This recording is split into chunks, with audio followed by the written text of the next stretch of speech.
I love that you shared that with us. The failure is not what anybody ever really wants to talk about. Starting from failing the test, failing the school test, failing the state test, I think it has very little correlation between how good of an agent you can be. You're top 1%, and you failed it 5 times. Why continue? This is The Agent Goldmine, where you'll find real talk, and ambition. We're here to build real businesses and be more than your average agent. We want to know what the killers are actually doing within their businesses, the reality of it. All tactical, no fluff. So we're here to find out. Please share and enjoy. Welcome back to the Agent Goldmine podcast. I am Shelby Johnson. I'm here, of course, with Allie Garcet in the house. But most importantly today, we are diving deep into building a residential listing machine. And we are learning from Lindsey McDonald, who is a longtime buddy of mine. Originally, when we met back in the Keller Williams days back in 2018, she is going to help us learn about lead generating for sellers, how to nail a listing appointment, how to use leverage within your listing business, tricks and tips and all the things. But in case you weren't convinced about her legitimacy, let me hit you with some stats real quick. Lindsey is with the Welcome Home team of Keller Williams in Fayetteville, North Carolina. She is top 1% in the MLS and she's been an agent since 2015. But okay, maybe you're like, how do you get to be top 1% in your MLS? Well, you freaking closed 87 transactions last year. That's how you freaking do it. And this year, Lindsey has closed 30 already, and she has 10 pending, which is amazing. Lots of leverage within her team that we'll dig into. But Lindsey, my homie, what'd it do? Well, thank you all so much for having me. Super excited. Lindsey, thank you so much for being on the show. It's nice to meet you. Nice. How did I want to talk to like the process of how you became top 1%, but starting from when you first got your license back in 2015, what was your lead generation like? How did you, just the beginning of the story there? So first I'm going to tell you how I got started in real estate, only because I have failed so many times that it's almost humorous and you would think I'm making it up, but actually true story. So before I got into real estate, I was begged. I work with my family. I was begged like 6 to 8 months to actually join real estate. I was like, no. First of all, I didn't know the difference between hardwood and laminate floors or any other countertops. Didn't know anything about anything. So ended up failing from my previous career and got into the real estate training. So I worked full-time job, did night classes, and I failed my first test as the actual class. And then when I finally passed it, I took the exams. As embarrassed I'm willing to admit this, I failed it 5 times. Five times. And then I kept going. I mean, it was by a point, it was 2 points, it was 3 points. I did the state and then the national. So the last time I actually took it, I didn't tell anybody I was taking the test. So if I failed, I failed. If I passed, then people would, be like, oh, excited. Congratulations. We had no idea. So that's what happened. And then from there, I just kept failing a lot. So as far as the top 1%, to answer your question, when I joined the team, it's my mom and stepdad who are the team leaders. They started it in 2014, joined them in June of 2015. By then, they had a transaction coordinator assistant and a buyer's agent. So I was their guinea pig, jack of all trades. So I was shadowing on buyer appointments or walkthroughs, listing appointments. I measured some houses, actually took photos of our listings. So I did anything and everything to absorb. And then I literally shadowed about 20 listing appointments before I actually did on my own. So of course, working with family, I was like, so can I do it now? I feel like you're saying the same thing and you're saying it for 2 hours at a time. I think I can shorten this and get all the information that I need to, but then be like one and done and be the next person goes, So long story short, I did a lot of training. I failed a lot and I shadowed a lot of people, not just the team, but, training as far as like individual agents, other teams. So I shadowed a lot. I love that you shared that with us. Like the failure is not what anybody ever really wants to talk about. Starting from failing the test, failing the school test, failing the state test, that has I think it has very little correlation between how good of an agent you can be. You're top 1%, and you failed it 5 times. Why continue? First of all, I want to know that, did you ever get discouraged? Because I think I would. I don't know if I would continue. So that's that. You already have a ton of grit straight from the beginning, before you even start sales. Why continue? For one, I'm stubborn. For two, I don't like to fail. And then the other thing is, I'm a single mom of 2. I have a 12-year-old and an 8-year-old. My oldest is my daughter, and then my son, Grayson. But I think more than that, I was living so close paycheck to paycheck that it's not necessarily about the money, but like the freedom, the money that the freedom money can bring. So I just felt like I was working and I was living like everything day by day, hour by hour, and it was boring. It was like, I'm driving to work, I'm dropping them off, I get done with work, and I only get maybe a few hours in the daytime to see them, and then maybe the weekends. So it wasn't just the money, it was the freedom, it was the scheduling, it was my calendar. So overall, I was like, I'm willing to fail as much as I can, because it's going to show them that no matter how many times they fail, they can still get where they want to in life. Dude, I love the failure thing. I think it's actually, and granted, I passed first time, so I can't believe that I'm going to say this, but I feel like it's such a strong indicator for you that in real estate, you have to be able to fall and get back up. And that is absolutely a sign of success that you're going to make it. But okay, so you, queen of failure, you overcame the grit. You have the grit, you're stubborn, all those things. And then you were able to shadow a ton of listing appointments and absorb from a bunch of agents. I kind of want to jump ahead and talk about the machine that you are now, because you closed 87 last year. Can we talk about where your leads are coming from? How are you getting those seller leads? It's interesting because since starting 2015, I feel like when I started the business, it was literally for sale by owners. It was expireds. It was withdrawals. I literally was on a first name basis with a lot of the FSBOs in 2015, 2016. I'm still Facebook friends with some of them because my first 2 sales were those for sale by owners. So, and I fast forward that because it's all about the nurture. Lead generation is super important. Of course, you'll hear it, lead generation, lead follow-up. But I will say the follow-up is just not, if not more important. So for me, it's weird because this year I'm closing the sales that I talked to people in 2018. So a lot of the homes that I'm closing now is from people I've generated and already established the relationship. The other thing is past clients. A lot of people that I've worked with before. Keep in mind that a lot of missed opportunity on my end was, yes, I'm Fort Bragg, Fort Liberty, which sounds super weird, but in this market, it's people are moving every 3 to 4 years. And you have to know that, okay, if they're going here, they may come back. So not only nurturing the people that are in our area, but where they're at, if they're planning on coming back or they're retiring. So maybe we can find referral partners wherever they're at, or maybe it's another military base. And if they're coming back, then we can do a partnership with another agent. So I would say agent referral, past clients. The other thing I think that people underutilize too, and we'll talk, I'm sure, more about it, but I'm all about any freebies, especially not investing a lot of money up front, because you'll hear, oh, I want to get business cards. As soon as I get into real estate, I want a business card because it's going to be official. But it's a waste of money. What you can do is get a screenshot of whatever best represents you as your facial picture, whatever, and get a Zillow profile. It's free. You can share it. And I've told a lot of people, I've taught a lot of classes where I'm like, even if you have no sales, nobody knows that but you. So why don't you reach out to friends, colleagues, bosses?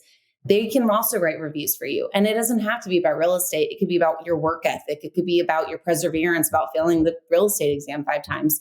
I mean, it could be about anything that you want it to make sure yourself in a positive light. So I feel like a lot of Zillow profile I get as well. And then I do expireds. I still call expireds. This market has changed a lot within the past 6 to 8 months. So I do call still expireds and withdrawals and some FSBOs.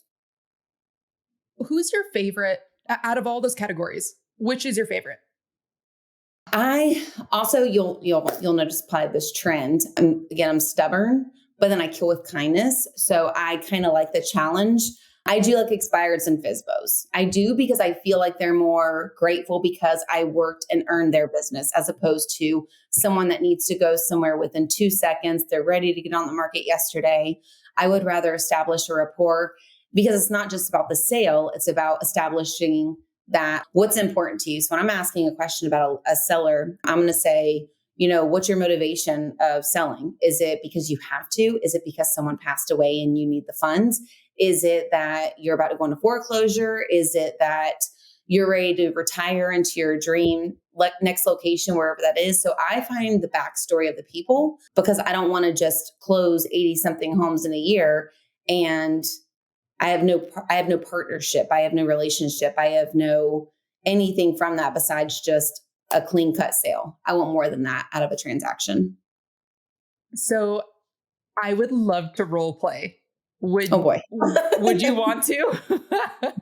Want or no, I'm just kidding. Yes, I will. Okay.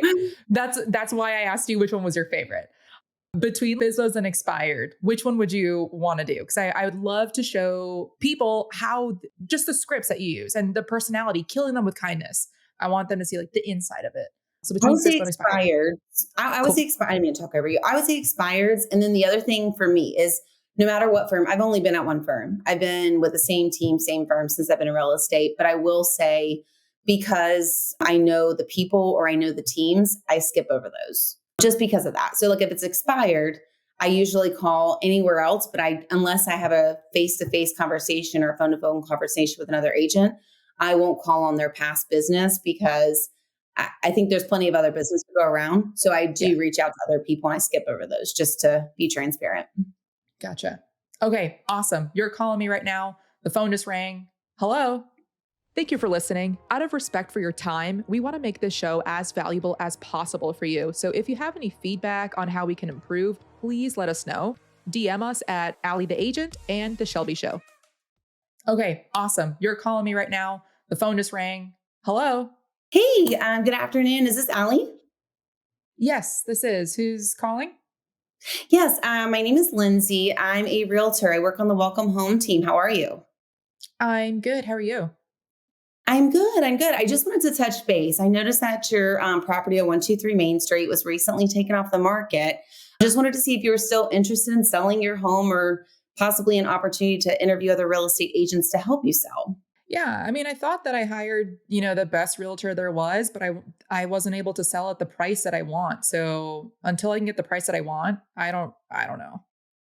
I'm just kind of taking a pause right now. No, I appreciate the feedback on that. Now tell me, if you did sell your home, where were you planning on going next? What was your next move? We're going to Michigan. Oh, awesome. What's in Michigan? Family. Okay. So now if you went to Michigan for your family, was there a certain timeline that you prefer to be there, if you don't mind me asking? Just within the next 12 months. That's why I'm not really too much in a rush. Just sometime before the end of 2024-ish. But yeah, until we can get the price that I want, I don't want to sell. No, absolutely. Now, when you mentioned earlier that you thought you hired the best agent, there is a definition for different people, meaning what does the best agent look like in your eyes? What are you looking for when you do hire someone to help you represent and to sell your home and get you obviously the most money possible?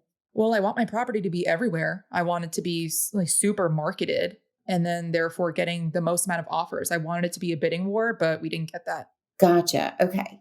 Now, if there was a way that you can get the price that you want, you can have all the exposure as far as marketing that you're looking for, would that change your mind as far as timeline for you? I know you said you're not in a hurry. 12 months is still obviously a year from now, but would that be something that you'd be open to meeting with? I mean, yeah, I just want to net, I have a certain amount that I want to walk away with. So if this is something that we could just do over the phone instead of, interview, I've gotten a lot of calls. So, I just want to net a certain amount. No, I'm sure. I mean, you have a beautiful property. I looked up the pictures. I looked up the marketing. I saw like days on market, if you've had any price reductions, et cetera. So I would love to give you some information about myself and our team. I can get your email and send it all to you. There's a lot of things that we do as far as timeline and marketing to maximize the exposure for your home, meaning coming soon, leading up to an open house that first weekend. I see that you have acreage, so drone photography, twilight photos. We have a broad database of buyers that are already basically waiting on homes. But since we're in a seller's market, they may want to compete, but then also others are looking for a unique home such as yours that hasn't sold yet, but that you obviously want to sell and it's worth that value that you're wanting. Now, when you're hiring the next realtor and you want the exposure and you want the marketing that you're looking for, what was the feedback that you were getting? Because it's been on the market 6 months. So what was the feedback that you received since it's been online? And have you received the feedback? Received some feedback. It was mainly the price that people thought that it should be a lower price, but I want to net what I want to net. That was pretty much it. Of course. Yeah, no, that's perfect. So this is what I can do. And what I'll do is I'm going to get you, I obviously have your contact number. I would love to get your email. Again, send information about our team. I'm happy to drop off a folder if you're willing to meet. If not, I can basically do a Zoom video or a recorded video where I can show you the timeline of what to expect, what I think it could sell for. But with that, I'll be honest, even though I can look on pictures, I would love to build a rapport with you in person, walk through the house and see if there's anything that might stick out, such as repairs that come back on home inspection. So even though North Carolina is considered an as-is state, there might be certain things that people may not be used to if they're coming from the north. Or if it's a VA loan, which is the common loans that we see in our area, anything that might be mandatory for the condition of that loan. So there's a lot of things that we can do upfront to maximize the value, the price, the marketing, and the exposure. And I would love to take 40 minutes of your time. If you have more questions, it may be a little bit longer, but I'd love to set up a day and a time with you, go over all of those plans, bring all of the research as well as pricing, and kind of see what the next steps are for you and if you're interested. Yeah, no, that sounds good if you could send the recording before we meet. And specifically, how else would you market the property differently from what the previous agent did? Well, it's funny you ask. I'm a Fayetteville native. I'm born and raised in this area. I have a lot of connections, small businesses, a lot of agents with other firms. To be honest, I don't care who brings a buyer. It could be an agent from our firm. It could be an agent from another firm. I would be 100% looking out for you and your best interest. I only represent the selling side, but I'm marketing for the general public and other people to bring buyers to your home. I do a lot of social media, Facebook, Instagram specifically, but a lot of things that I do is I don't include the address or the purchase price because I want people to inquire about it. And there's a lot of algorithms. There's a lot of days and times that you can market on certain days and websites. And I've studied those. I've seen the maximum profit of sellers. So my intention is not to only sell it quickly, but to maximize the profit. And ideally, we would love to have multiple people making offers on your home to see who's willing to fight for it, who's willing to maybe not ask for repairs or pay above appraisal value, things like that. So I can go over a lot of the marketing through the Zoom video or the Loom video that I send you, but then also know that, you are a priority. And we have a team behind us. We have, my listing partner. I do work 7 days a week.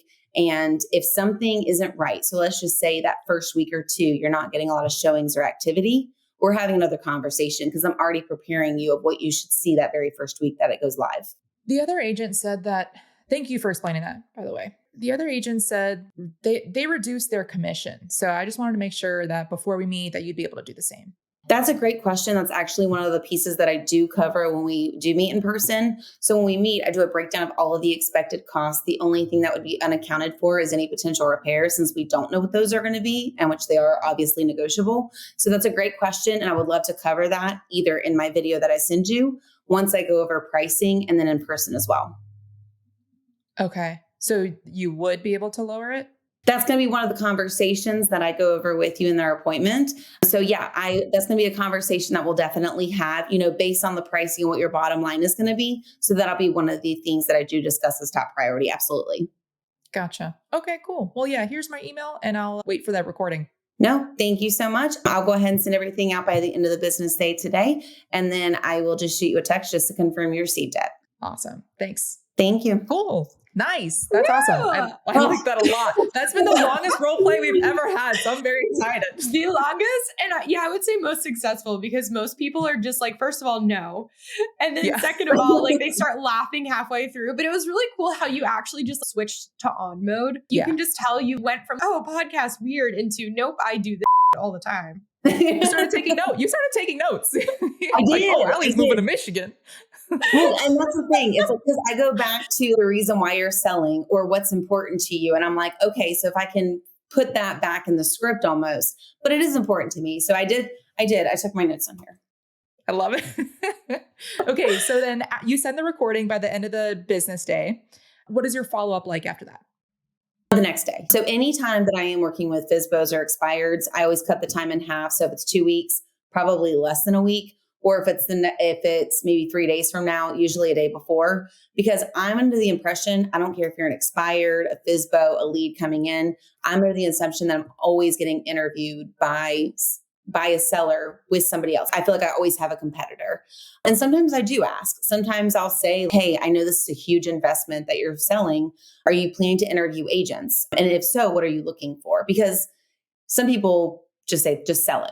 And you'll notice I'm very big on the disc personalities. So if it's a D personality and they don't give two what you say about your team, truly, that what they'll do, sorry, I don't know if I'm supposed to.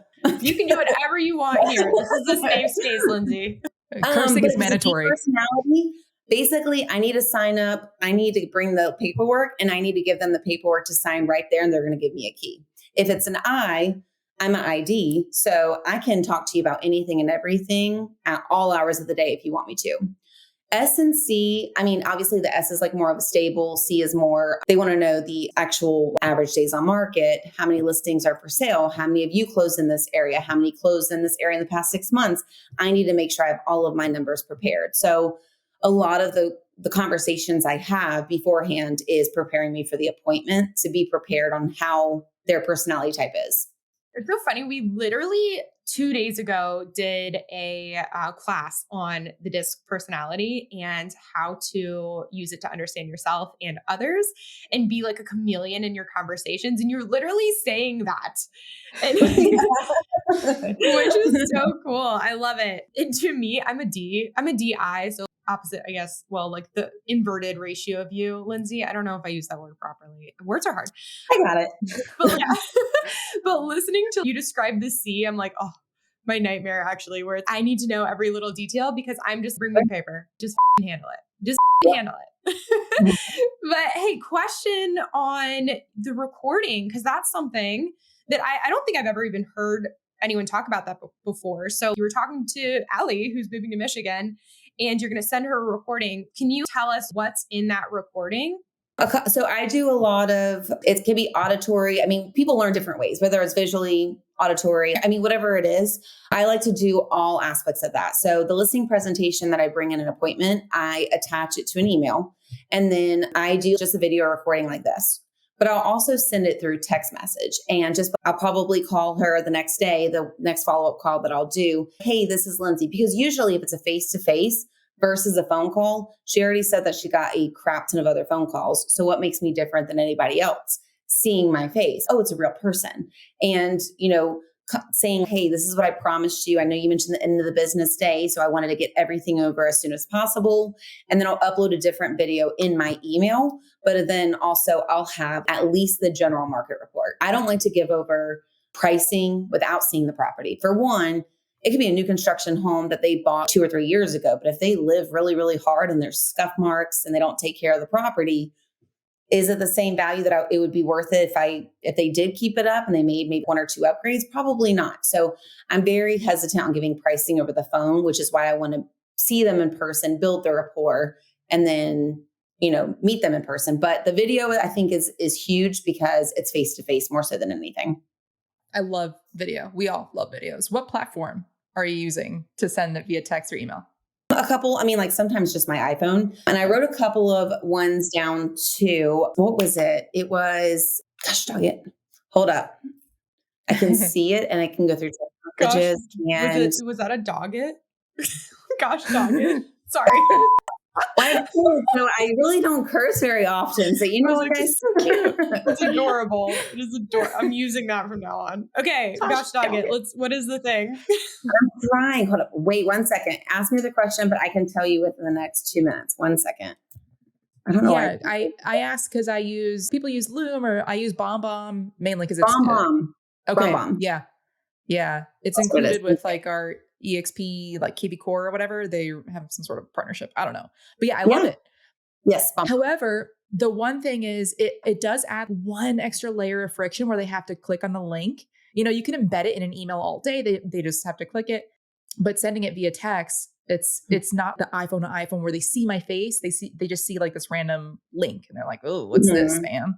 So yeah, I find that interesting. So how maybe do like go ahead. a pretext before that though? Like if you do a pretext, hey, I'm gonna send this link. I know it looks fishy or make a joke out of it, but click on that and would love to let me know if you have any questions once you have a chance to take a look at it. And then that way you're able to see when they opened it, how long they watched, the percentage. What do you do if you see that they have not watched the whole thing? Maybe like 14, 20% or something like that. I wait a little bit because they usually don't know that we can see that. So I usually wait a little bit and then I'll just lay down and be like, hey, I know I sent a video. I know and I'll make a joke, like usually making fun of myself. Like it might be a little bit like long-winded or a little bit too long, but just want to see if you have any questions and then kind of try to make an appointment, try to get there to the appointment. Because a lot of the times too, I mean, you hear this whenever I first started real estate, you're going to have 5 no's until you finally get potentially the 6th yes or the first yes after the 5 no's. So I just keep going, but I do it in different areas by not being pushy at the same time. I'm never pushy. If someone's no, they stick to it, then I back off. And how long is the video? Because there's that fine line between sending enough information where they still have questions and they want you to come over versus sending out too much. And then they're like, oh, well, we already have our questions answered. Never mind. We don't want to work with you. How long? What's the length? Don't ever send too much. I would do it like as quickly as like maybe 20 seconds, 25 seconds, and then make sure you like practice it beforehand, but tell them just enough information in order for them to reach back out to you. Because it's like, I'll tell you this really quick. This is kind of like a side note, but I remember I've taken a lot of classes and there was one bowl teacher that I took and I loved it and I still use it. So whenever I do call expireds, if I don't get a hold of them, one of the things I'll do, hey, Allie, this is Lindsey from the Welcome Home team. I noticed that your home on 123 Main Street was recently taken off the market. And I had a question about, and then I hang up and they call back because they think it got disconnected. All the time. I love that. And it's true. And I'm telling you, if you leave a long-winded voice message, they'll either delete it or they'll listen to it and they'll just save it later. Like they don't want to listen to it right then. But if you do that, I don't know what happened. But the only thing is don't call them again and do the same thing. Just make sure you know who you called. Because they're like, what is wrong with your phone? Dude, I love these little tips are my favorite thing because, when you ask someone about, calling, it's these little things that make all the difference that I feel like are oftentimes missed when the big picture is discussed. So your video text though, your bomb type of thing, that's 20 seconds. How long is your video where you did the general market report? So a couple of things with that. I know we're going to get into systems later, but I use Brevity. So I do a general market report because it'll go like per the radius, which I know our MLS does that too. I usually go based on the square footage, your bill, beds and baths. So I'll include that. And a couple of things I do is I'll have the information with me. And it's almost like they can't see it. So if you're like this, yes, I'm taking notes, but do you know what I'm actually saying? So I'll give them helpful hints like saying the average days on your market in this area is this. And did you know that the list to sales price ratio is 101%, meaning that if you list it, you could potentially get more than what you're asking for, which is talking about your bottom line that was super important to you. Or, this is how many homes that have closed in the last 6 months, which based on the area surrounding you, that's, the average for you is 5 days versus 26 days. So a lot of like tidbits where they hear that and they're like, ooh, listed sales price or absorption rate. What is that? So you throw like things where it's going to catch their attention and it's not very long at all. I would still say less than a minute. Oh, super short. I don't know. In my head, it was you were doing this whole Zoom presentation thing. This makes a lot more sense because also I was, hypothetically, you talk to however many people a day. That's a lot of videos to commit to doing by the end of the day. So makes way more sense as just a quick video in the email. Then you follow up with the face in the text. And then you said the next day you do it as well, just to, hey, checking in to see if you have any other questions. Yeah, because there's a couple of things that so I'll keep in mind, I had a voice to voice with them. I'll usually text them after the phone call, say it was a pleasure speaking with you. Please save my number. This is Lindsey from the Welcome Home team. Then I send an email with information about our team. Then through Brevity, through our CRM, I do a general market report and I'll let them know it's general, not specific to your house. And then I'll bring other stats in the video appointment with the email that I'm sending them. And the one that I'm like maybe holding up, that's less than a minute. So it's just over time. I think when people know that you're investing in them and it's not just a random phone call that they've gotten from 10 other people, for one. And then for two, they know that like if you keep mentioning they wanted to go to Michigan to family, I want to help you go to Michigan for your family. I want to help you go there less than 12 months. So maybe by next Christmas or maybe even this Christmas, you can be out there already. You don't have to worry about what's keeping you and holding you back in North Carolina.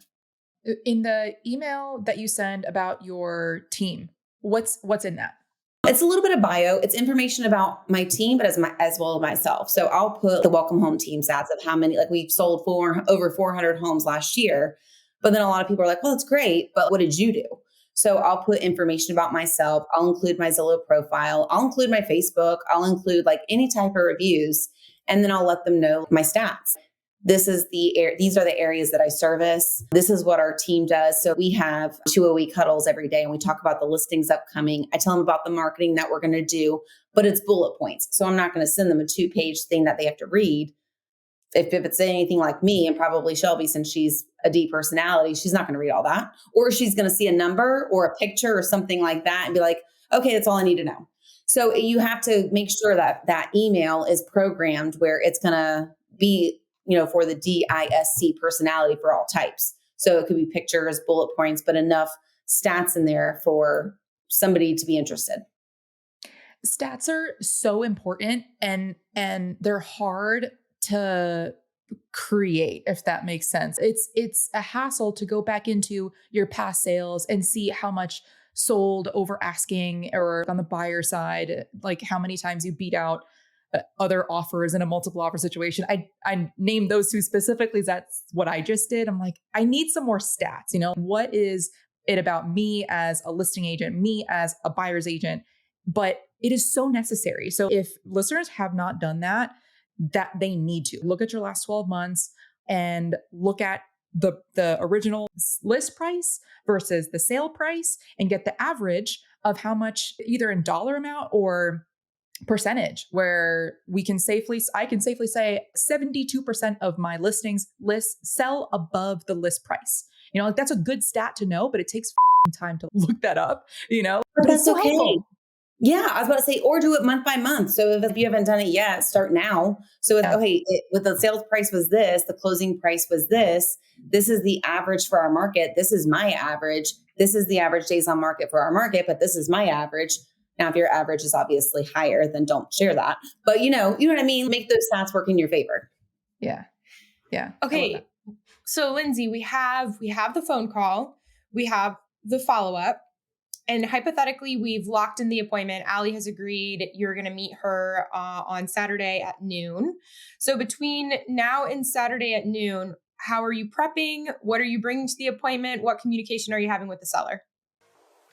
Yo, real quick, this podcast is not free. Cost of admission is sharing with a buddy who'd benefit or throwing it on your Instagram story. Tag us. We'll reshare that.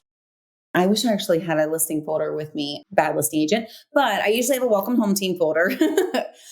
Excuse me. And then I have working with real estate agents for sure. So it's like the disclosure that I obviously have in there.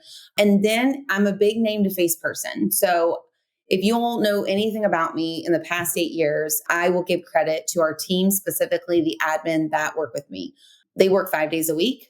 So whether it's Gloria has worked with me the past 7.5 years, and now she's doing full-time real estate in DC. I have Alexis now. I give her as much credit just as Brittany does as my closing coordinator. So we have a name to face on our listing folder. And I'm saying, I'm here with you from beginning to end. We just have admin that are going to be in the office 5 days a week, letting you know if you have a question. For instance, I'm in an appointment like I am now and I can't answer my phone. They're for another point of contact. So I want to give you the same courtesy as I give another seller, that you are priority. However, I want to honor our time. So if you ever needed, another opinion or another person to reach out to, this is their name, this is their face, this is their contact number. So it's almost like a timeline. So it has myself and then Alexis and then Brittany on that timeline. And I'll explain from the coming soon to going active on Friday to ideally if they live in there with 5 kids, they're likely not going to want to open house. If they do, fantastic. I'm going to help you prep for that. And if not, then we'll kind of cover that on the opposite end. That's still going to go active on a Friday. And then I'll let them know what to expect with Brittany once it goes in our contract. So I have that little timeline photo. I'll usually, Brivity, again, I bring up the CRM. The CRM is like an all-in-one platform. So it does, it's our database, it's our follow-up. We add tasks, it's a transaction management. It does the market reports. So we almost have like tasks of what we're doing, but same thing with our virtual assistant, same thing with our transaction, closing, listing coordinators. So it's like basically we're checking off a list to make sure that we don't drop the ball in any way, but I'll let them know they're going to have a login. So what's going to happen is we're going to meet right now. And I usually touch base with you between me and Alexis at least once a week. Now, if it goes from Friday to Friday, that's a long lag time. So if something happens between now and then, there's a program that we use that you can see what we're doing behind the scenes. So looking up plat map, looking up the deed, if it's in a flood zone, looking up anything that correlates for it to be listed so they can show that we're not just listing it, we're doing all of the research. Is it in a rural area where it could be USDA eligible? And that's just another loan type that could be pre-approved, have a pre-approved buyer for their house. So there's like a lot of things. And even though for me and you, we do this stuff every day, but when you line it out of all of the research that we have to do behind the scenes, tell them what you do. Tell them like all of the research it entails to get a listing and not just taking pictures and putting it on the MLS. And then we hire someone to sketch the property to confirm the square footage because the tax sheet is not 100% accurate. They always leave the bonus room, which is 350 square feet off. So I'll let them know, hey, these are the next steps. This is what to expect. The other thing I include is, even though I joke and I'm like, you can find it online, but here's reviews, here's testimonials. And then I bring the CMA, but I don't leave the CMA. Never leave your market analysis, never leave your net proceeds sheet. For one, I just had a listing appointment the other day. Sorry for whoever this was. Hopefully it was you, but they did a net proceeds sheet. The pricing was accurate. What they failed to do is they put the wrong payoff. Even though the seller had the payoff right there, they increased it by $20,000. I'm not sure why. So it looked like the seller had to pay to sell their house and he was not interested at all. He was like, I can't afford that. I can't sell. He just had the payoff wrong. And then he overestimated for all of these other costs, which nothing it entails. So I was like, why are they charging $1,500 for attorney fees? It should be $750 tops. So things like that is also when you have not necessarily an experienced agent, but an agent that asks questions. When you know those costs, talk to somebody or infer about it, but don't leave it. Don't leave it behind. Wow, that's super good information because on the other side, I'm sure that agent was over inflating those numbers. So in that way, at the end of the day, the seller can get even more and be like, woohoo, I'm the hero. Then you're like, no, well, this is reality. I am. I tell them, I'm like, I'm fully transparent. I treat you like I would a friend or a family member. I'm not going to tell you a price if I don't think we can get that price. I don't want to win your listing because I'm not in the business, put a sign in the yard. I'm here to help you sell it. With the CMA portion, why don't you want to leave the CMA? For me, I just feel like people look at it, for one, it's probably chicken scratch. And then for two, it's like they look at the writing. So it's not, I know there's something on our MLS where you can plug in numbers and it does it for you. I do the whole picture as far as the CMA. I look at if they put their house on the market tomorrow, what competition, how many active listings do they have? And then I look at how many days has it been listed for? So then I'm looking at their history and I'm like, okay, well, how many price reductions have they had since they've been active? And then what's their history? Has it been withdrawn and relisted? Then I go to pending, same thing. How many days on market, order for it to go into contract? What's the history of price reductions? And then I go back to 3 to 6 months, and then I go back 6 to 12. If there's nothing I can find in that area, then I'll go according to the radius. So like elementary school is usually a smaller radius than middle than high school. But I don't leave it behind because I don't want them to say, well, this doesn't make sense, but why did you pull this number, not this number? So I do follow up an email and I'll lay everything out with them, but that way they can research the links that I use for comparable homes and I can explain why I did. Because you can explain everything in a listing appointment, but they'll forget it the next day. So you might as well just send the email the next day anyways. Like basically, here's a synopsis of what we spoke about. Here are the comps I used. Here's the pricing. And this is what I did to research it.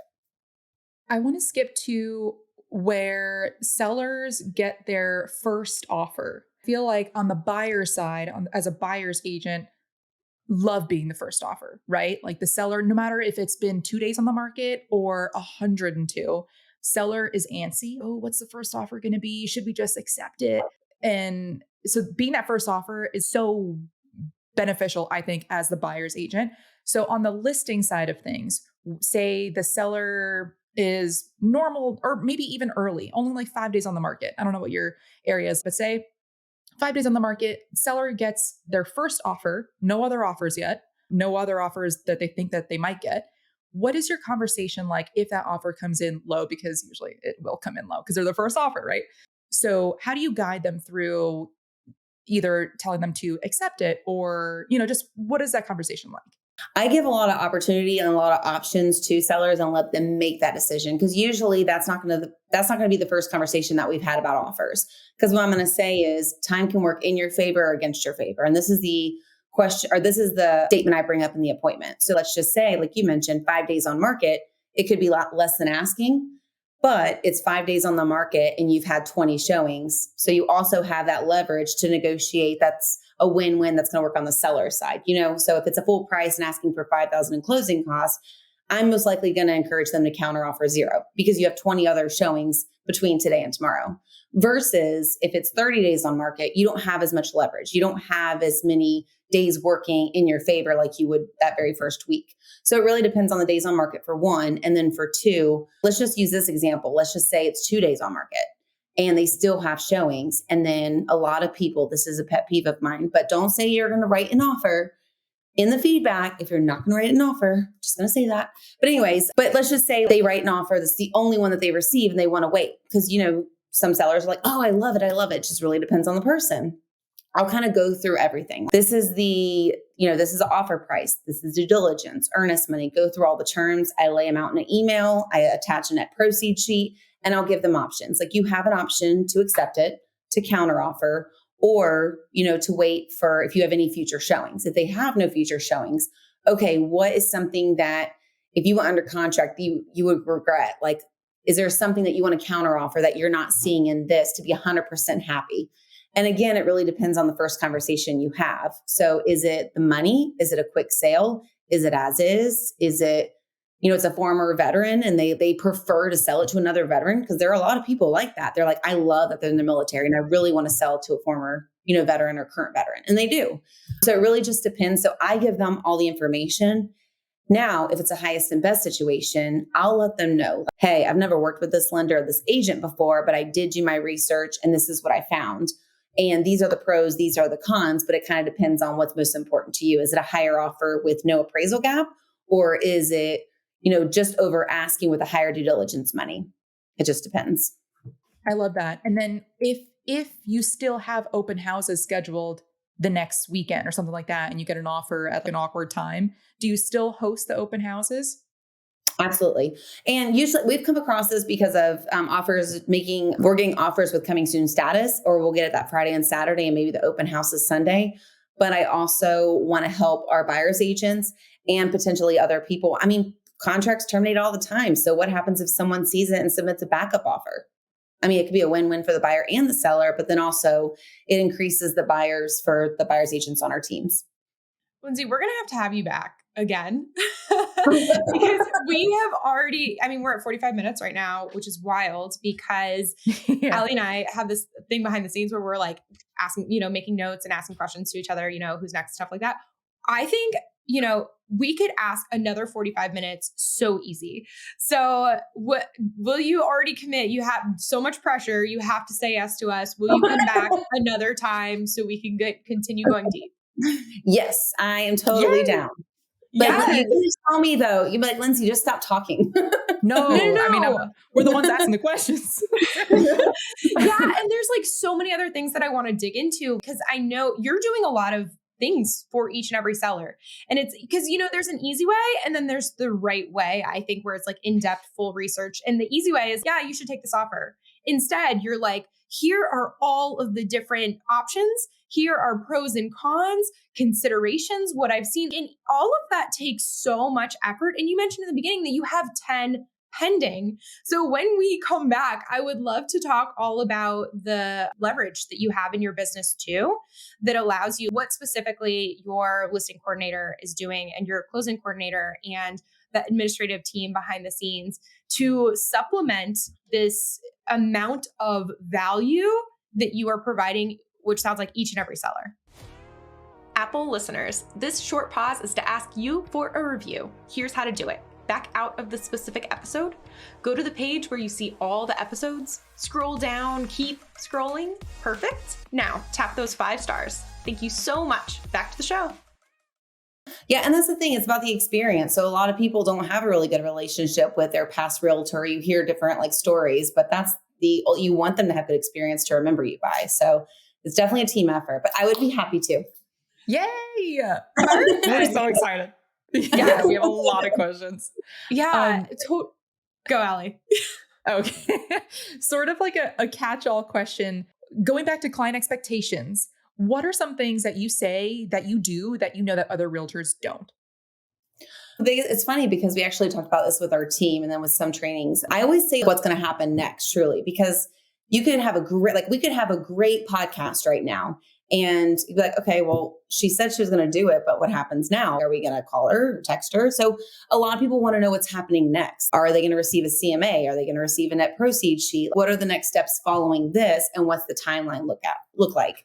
So I kind of go through everything and I'll go through it from beginning to end. And the expectation from the beginning is I want them to have a good experience. I want them to give us a 5-star review because again, the Zillow profile is free and a lot of people look at you based on your reviews.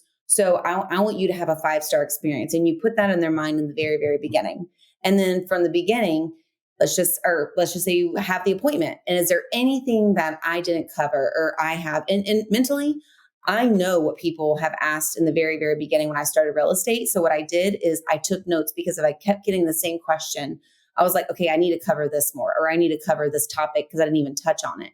So at the end of the day, at the end of the appointment, they shouldn't have any questions based on how I practiced my presentation. Again, letting them know the next steps. And then my expectation for them is, if I'm getting hired for some reason, if they're hiring or if they're looking to interview another agent, is there anything I said today that you would hire somebody else? Is there something that's still on that list that's important to you that I didn't cover? And you mentioned that you were interviewing another agent tomorrow. Is there something else that you're looking for? I'll ask them. I'm pretty blunt. It's not rude. It's just saying, okay, well, what are you looking for? You're still meeting this person, but how come? So you're getting more feedback on that. What could I have done differently? And the same thing, I don't have 100% conversion. So on the opposite side of that, if I don't get hired, I reach out to them all day and I'll say, is there anything I could have done differently to earn your business? Is there anything that I could have changed your mind to be hired for your listing? Because I would have loved to earn your business. And sometimes they answer and sometimes they don't. So that feedback is super important as well as expectations. But I think in all, it's letting them know what happens next and what's the next, who are they going to hear from? When are they going to hear from you? And then making under promise and over deliver type thing. Yeah, I took a note from that from the very beginning with your first phone call with Allie moving to Michigan, how literally at the end of the call, you told them exactly what was going to happen next and when to expect to hear from you. And then you also said that after your listing appointment, that's what you do too. You go back and you write a recap email.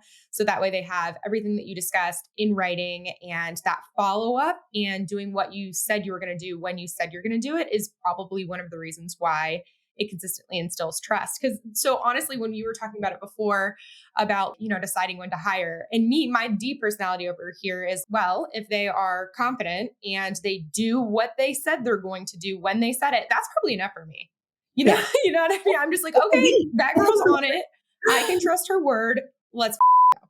You know what I mean? So, Okay, Lindsey, looking ahead, besides your future that holds another podcast with us, what is next for you? Are you loving this listing agent niche? Are you wanting to do more, do less? What does kind of the future hold? So obviously I mentioned 2 kids earlier and they're only getting older, which sad, but I love listings. I do. I really enjoy working with sellers. I love learning. I love meeting people and literally helping them no matter the situation. So still doing the listing side of it, but I also want to get more into coaching and learn more about that and what that entails. And it could be from an early on agent to maybe like later on in their experience. And I feel like when I have a certain amount of years in production and units under my belt, then I feel like I can kind of tailor to whatever needs people are looking for. Then also, I don't have 100 doors. However, eventually I want to get to the point where Airbnbs and long-term rentals, it's going to be my passive income where I don't necessarily have to do real estate, but I want to do it because I enjoy it. Totally. Makes sense. Love it. And because you said that, again, Allie and I are brainstorming on the side. We have other ideas for you, Lindsey. Yeah. You don't even know it.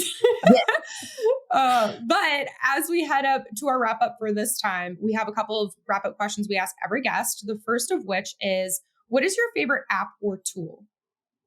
I have a couple of them, again, for the free ones, because I wanted to, and a lot of people, some of these are really common. I know we talked about BombBomb, which is not free. However, Canva's another one. So marketing, presentations, posts, videos, whatever you want to do.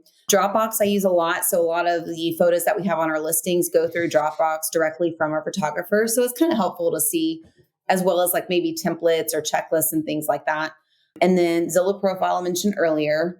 Cam Scanner, I love Cam Scanner. It's $4.99 a month, and basically you take a picture of something and it works like a scanner. It goes directly into Dotloop, DocuSign, whatever you need. And then the other one I've recently used is Curb Hero. It's for open houses. So it has a QR code already maintained for you. So someone, instead of getting them to sign something, because people hate signing their name or giving their information, it's just a QR code that you can see who went to your open house. And there's a lot of things that it'll show you step by step of, because I've started doing a lot of open houses recently on my listings to get more interest. But then obviously the buyer's agent loves those too, because they get buyers. So those are just a couple. I know I have more, but I'm definitely happy to share it whenever too. I love this. Okay, so I actually have another question, not even part of the wrap-up questions. What do you, if you can, anyway, what are you doing to market these open houses? So I use Vulcan for expireds. And what I like to do, and what I recently started doing, is basically calling anyone in their neighborhood that was recently withdrawn or expired and letting them know that, basically start prospecting, reaching out, letting them know about the open house. Sometimes door knocking. It really just depends on the area. And then I do a lot of social media through Facebook. And the reason I say that is because there's so many counties. So if you have Cumberland County, it could be Hoke, Harnett, Sampson, Lee, Robeson County. So I'm affiliated with a lot of different online garage sales or groups, or I might be prohibited from some, but I still post them anyway. But I tag everybody on our team, and then I do our Google number that links directly to our buyer's agents on call, and I share it, and it goes up to 70 different plus shares. And then Instagram, and I do certain tags for that. It's nothing crazy. Then we do the open house on Zillow, and then I make it an event. We have a huge, ginormous random flag in the front of the house. So people like literally will come because the neighbors see it. And then I'm all about food and drinks. So we have food and drinks there too. Sometimes we'll have raffles, and then Facebook Live videos there too. So we make it more of a fun thing where we want people to come and hang out. And then what happens is the neighbor literally will see, wow, they did a lot to market that house, and I was planning on selling it soon. I would love to see who is there. And it may be a buyer, but it may also be a seller, just because they see how much fun we're having and how much interest we've had based on, and I'll ask them where they came from. Did you see it on Facebook? Did you see it on Instagram? They're like, no, we just saw that like huge flag in the middle. I'm like, great, that's perfect too. And then I buy balloons. So we had one in Haymount, and any way to get to that house, I drove around the day before, and I was like, okay, I got 6 balloons and then 4 directionals to point to that house. So people from the main road would come into the neighborhood. So it's not just a show up, sign in sheet, but it's definitely a production. I love this so much. Thank you for sharing all of that and going into tactical details. Yep. Okay. Going back to our wrap up questions. Okay. What events are you going to this year? So I'm actually going to one, I think I'm leaving Sunday. This is my second one. It's Built How. It's actually going to be in Phoenix, Arizona. So that was my second one. And it's basically like panelist, or you're learning more about the CRM you're using, but then also, of course, like the market stats and things like that. The other one I really, really enjoy. I mean, I've gone to Family Reunion and Mega Camp with KW, but the one I've really, really enjoyed recently is Upward. Gone to Cabo, Nashville, and Key West. So obviously it's a great area, but then also they've had Tom Wheelwright for, the CPA, Chris Heller. They've had the guy who wrote 12-Week Year, Brian Morin, I think his name is. But we've had a lot of speakers, and it's either wealth building or investments, and I actually spoke on one of the panels about a year ago. So it's a lot of fun. It's really cool. And it's, it's agnostic as far as whatever firm that you're with. So I'm willing to definitely dive into more, and obviously with the networking and different opportunities for sure. It's my turn. I was like, Allie, get it, girl.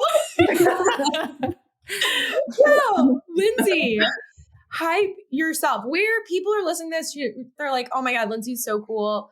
Where can they go to send you all the referrals in the world, all of their sellers, or just pick your brain and hype you? How can people help you and where can they?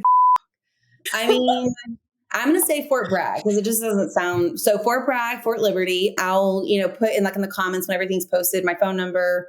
My Instagram is McDonald_Lindsey, very small and generic. And then Facebook. I mean, truly either one of those things. But I'm also, even if you watch this or whoever watches this, if they private message me or text me, I will get back to you. Even if you have questions, because I do like to help other agents, which is one of the reasons I agreed to do this podcast as well. Because I feel like I've been in the business as long as I have, but I still don't know everything and I will never know anything. So I think this is nice to help people as well.